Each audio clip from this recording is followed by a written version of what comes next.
How to Listen to Music by Henry Edward Kraybiel. Chapter 9. I have been told that there are many people who read the newspapers on the day after they have attended a concert or operatic representation, for the purpose of finding out whether or not the performance gave them proper or sufficient enjoyment. It would not be becoming in me to inquire too curiously into the truth of such a statement, and in view of a denunciation spoken in the introductory chapter of this book, I am not sure that it is not a piece of arrogance or impudence on my part to undertake in any way to justify any critical writing on the subject of music. Certain it is that some men who write about music for the newspapers believe, or affect to believe, that criticism is worthless, and I shall not escape the charge of inconsistency if, after I have condemned the blunders of literary men who are laymen in music, and separated the majority of professional writers on the art, independents and rhapsodists, I nevertheless venture to discuss the nature and value of musical criticism. Yet, surely, there must be a right and wrong in this as in every other thing, and just as surely the present structure of society, which rests on the newspaper, invites attention to the existing relationship between musician, critic, and public, as an important element in the question how to listen to music. As a condition precedent to the discussion of this new element in the case, I lay down the proposition that the relationship between the three factors enumerated is so intimate and so strict that the world over they rise and fall together, which means that where the people dwell who have reached the highest plane of excellence, there also are to be found the highest types of the musician and critic, and that in the degree in which these three factors, which united make up the sum of musical activity, labor harmoniously, conscientiously, and unselfishly, each striving to fulfill its mission, they advance music and further themselves, each bearing off an equal share of the good derived from the common effort.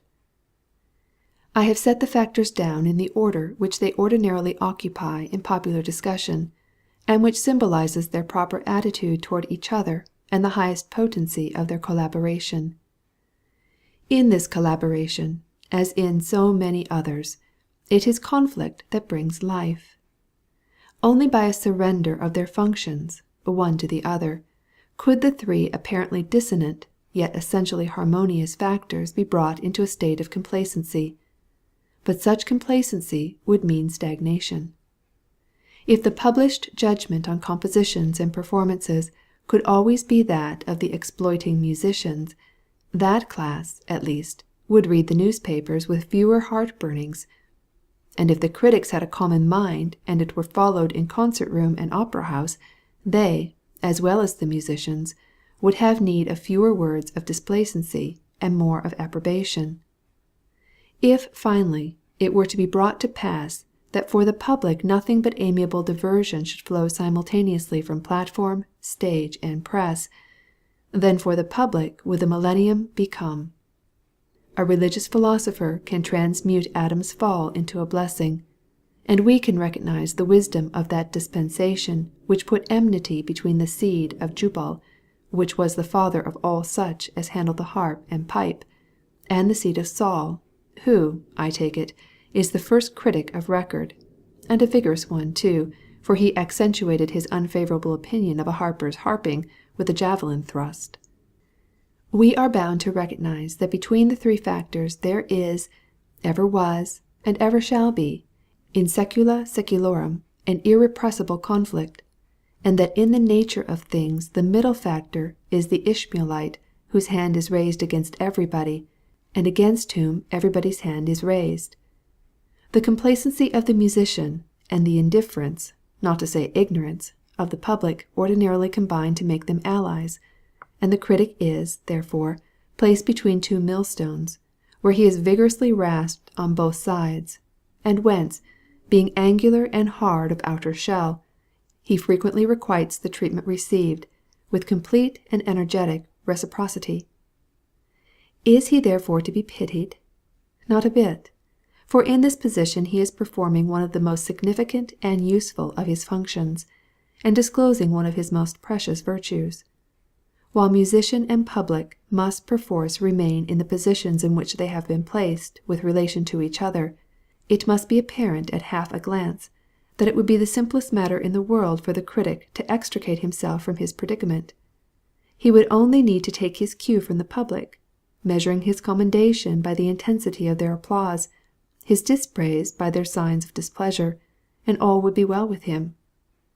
We all know this to be true, that people like to read that which flatters them by echoing their own thoughts. The more delightfully it is put by the writer, the more the reader is pleased, for has he not the same idea? Are they not his? Is not their appearance in public print proof of the shrewdness and soundness of his judgment? Ruskin knows the foible in human nature and condemns it.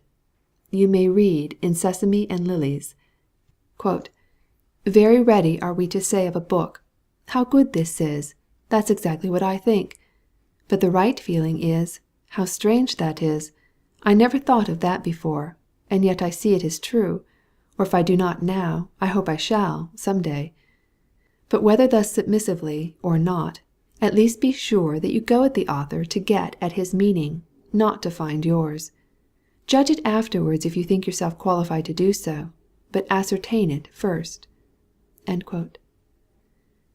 As a rule, however, the critic is not guilty of the wrong of speaking out the thoughts of others, but publishes what there is of his own mind, and this I laud in him as a virtue, which is praiseworthy in the degree that it springs from loftiness of aim, depth of knowledge, and sincerity and unselfishness of purpose. Let us look a little into the views which our factors do, and those which they ought to entertain of each other. The utterances of musicians have long ago made it plain that as between the critic and the public, the greater measure of their respect and deference is given to the public. The critic is bound to recognize this as entirely natural. His right of protest does not accrue until he can show that the deference is ignoble and injurious to good art. It is to the public that the musician appeals for the substantial signs of what is called success. This appeal to the jury instead of the judge is as characteristic of the conscientious composer who is sincerely convinced that he was sent into the world to widen the boundaries of art, as it is of the mere time-server who aims only at tickling the popular ear. The reason is obvious to a little close thinking. Ignorance is at once a safeguard against and a promoter of conservatism. This sounds like a paradox, but the rapid growth of Wagner's music in the admiration of the people of the United States might correctly be cited as a proof that the statement is true. Music like the concert fragments from Wagner's lyric dramas is accepted with promptitude and delight, because its elements are those which appeal most directly and forcibly to our sense perception, and those primitive tastes which are the most readily gratified by strong outlines and vivid colors. Their vigorous rhythms, wealth of color, and sonority would make these fragments far more impressive to a savage than the suave beauty of a symphony by Haydn.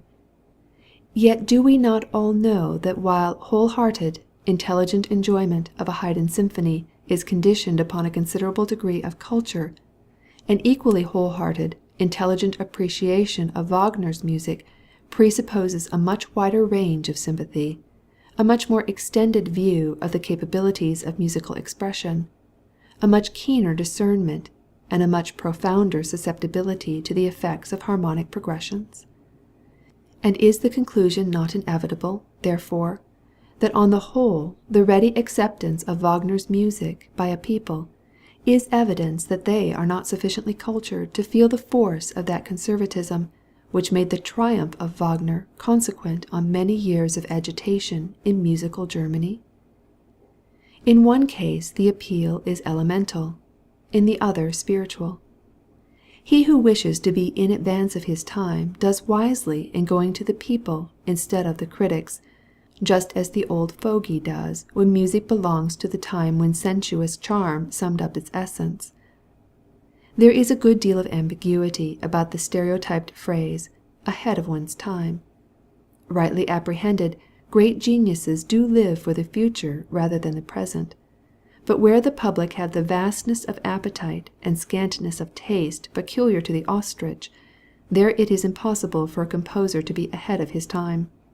It is only when the public are advanced to the stage of intelligent discrimination that a Ninth Symphony and an Nibelung tetralogy are accepted slowly.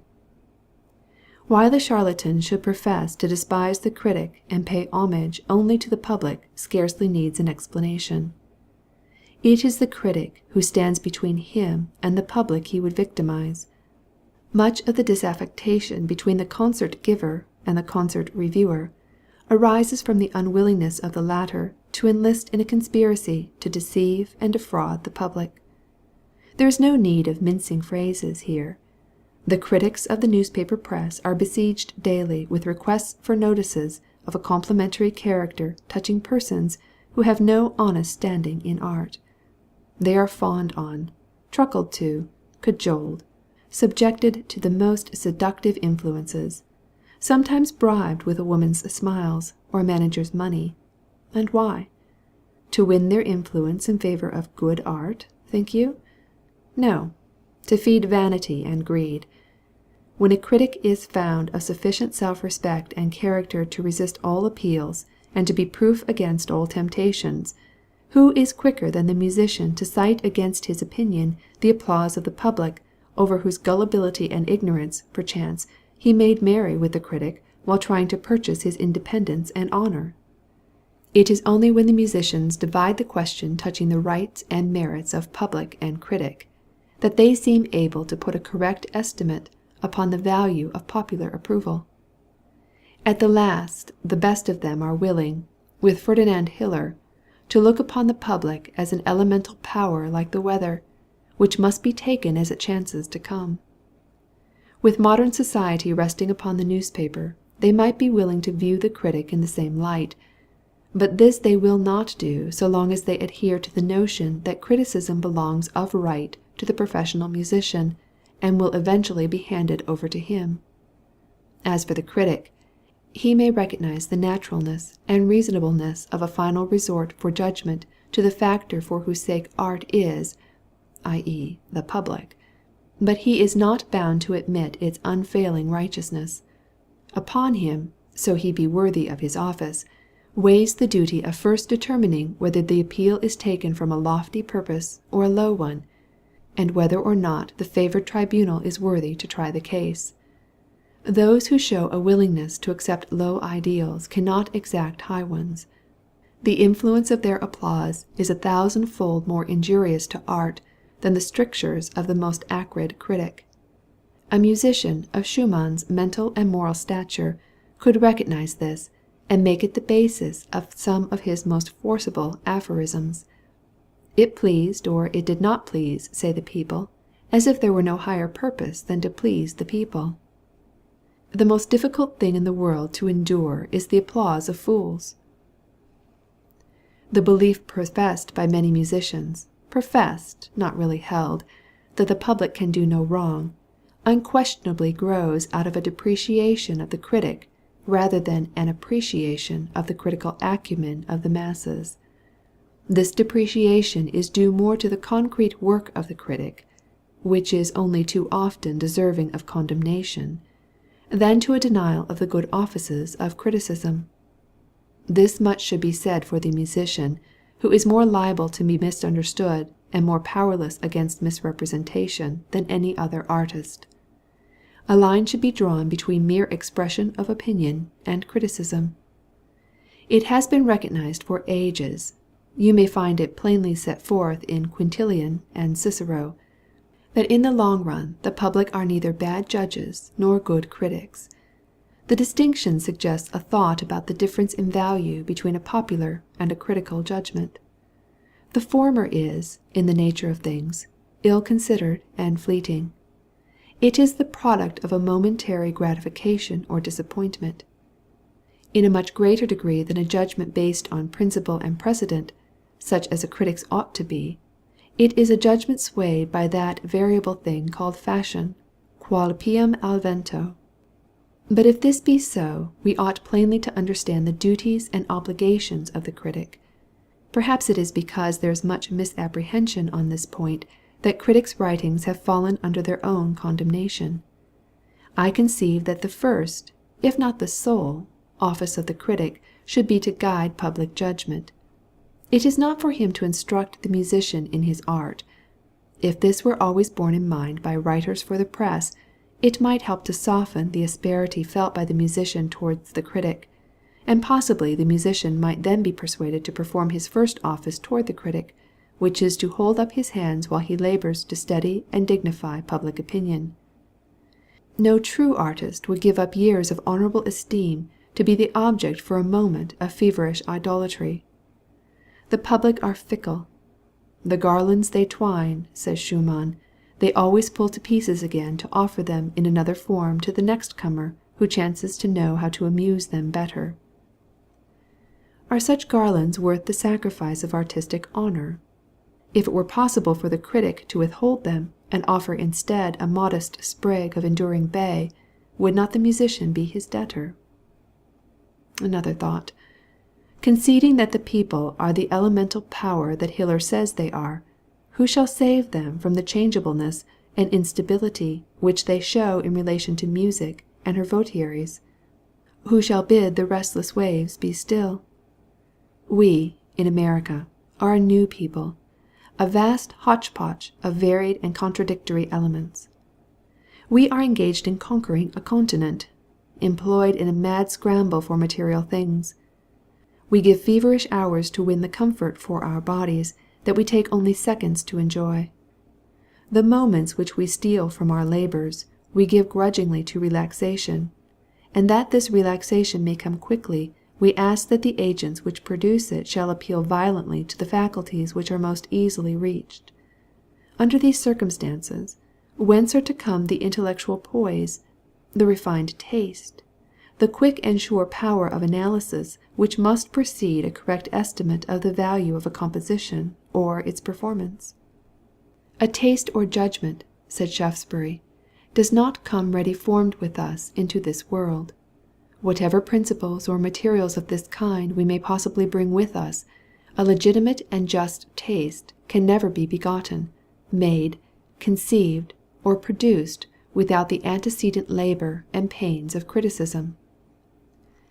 Grant that this antecedent criticism is the province of the critic, and that he approaches even remotely a fulfillment of his mission in this regard, and who shall venture to question the value and the need of criticism to the promotion of public opinion? In this work the critic has a great advantage over the musician. The musician appeals to the public with volatile and elusive sounds. When he gets past the tympanum of the ear, he works upon the emotions and the fancy. The public have no time to let him do more.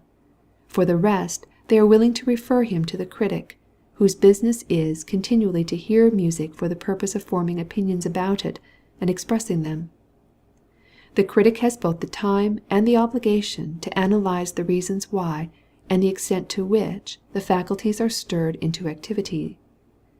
Is it not plain, therefore, that the critic ought to be better able to distinguish the good from the bad, the true from the false, and the sound from the meretricious, than the unindividualized multitude, who are already satisfied when they have felt the ticklings of pleasure?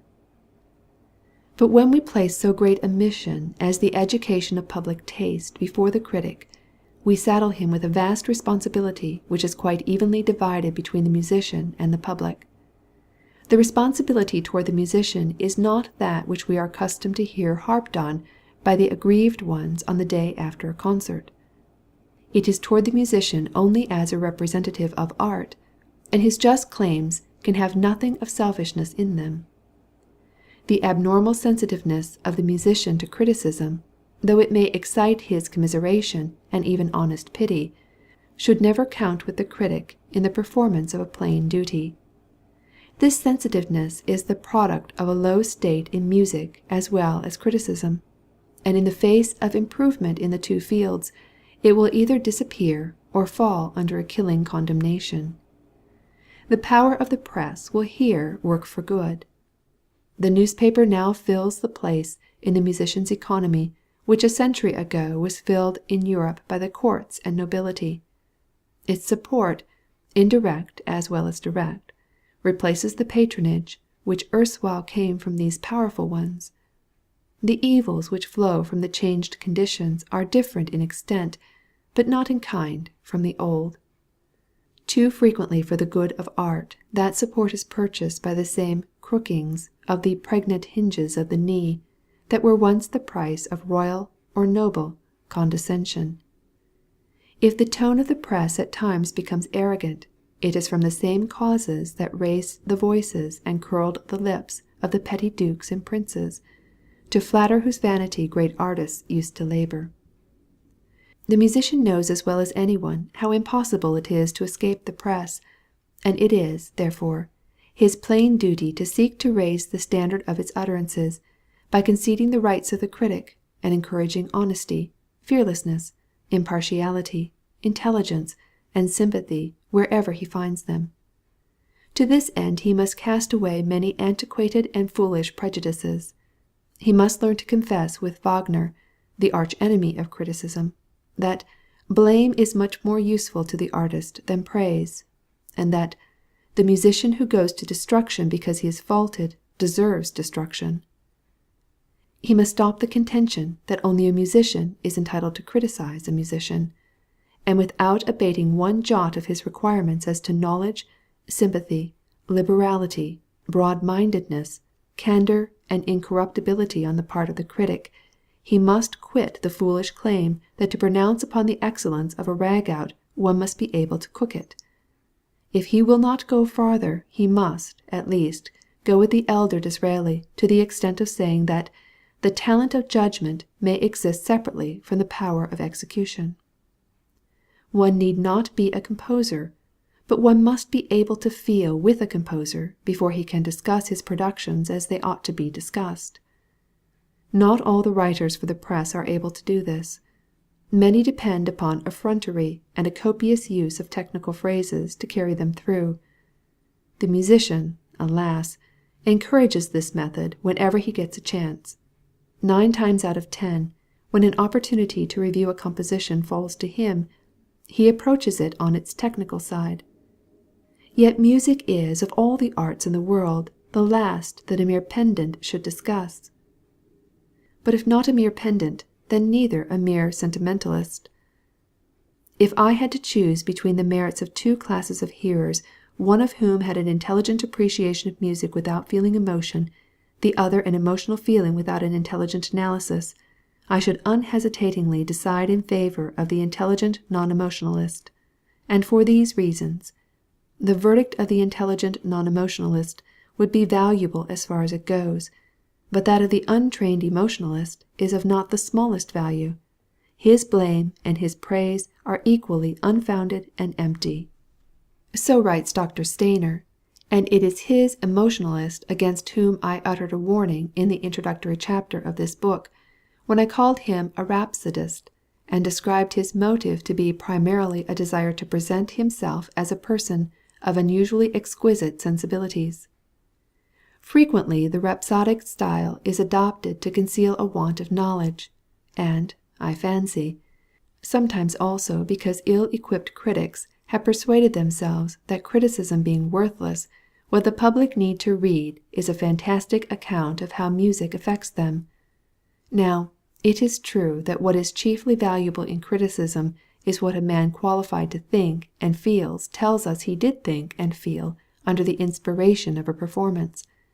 But when carried too far or restricted too much, this conception of a critic's province lifts personal equation into dangerous prominence in the critical activity, and depreciates the elements of criticism, which are not matters of opinion or taste at all, but questions of fact, as exactly demonstrable as a problem in mathematics. In musical performance these elements belong to the techniques of the art. Granted that the critic has a correct ear, a thing which he must have if he aspire to be a critic at all, and the possession of which is as easily proved as that of a dollar bill in his pocket, the questions of justness in the intonation of a singer or instrumentalist, balance of tone in an orchestra, correctness of phrasing, and many other things, are mere demonstrations of fact. The faculties which recognize their existence or discover their absence might exist in a person who is not moved by concord of sweet sounds at all, and whose taste is of the lowest type. It was the acoustician Euler, I believe, who said that he could construct a sonata according to the laws of mathematics. Figure one out, that is.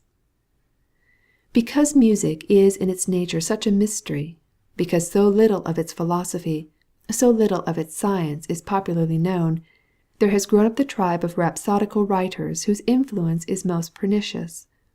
I have a case in mind at which I have already hinted in this book, that of a certain English gentleman who has gained considerable eminence because of the loveliness of the subject on which he writes and his deftness in putting words together.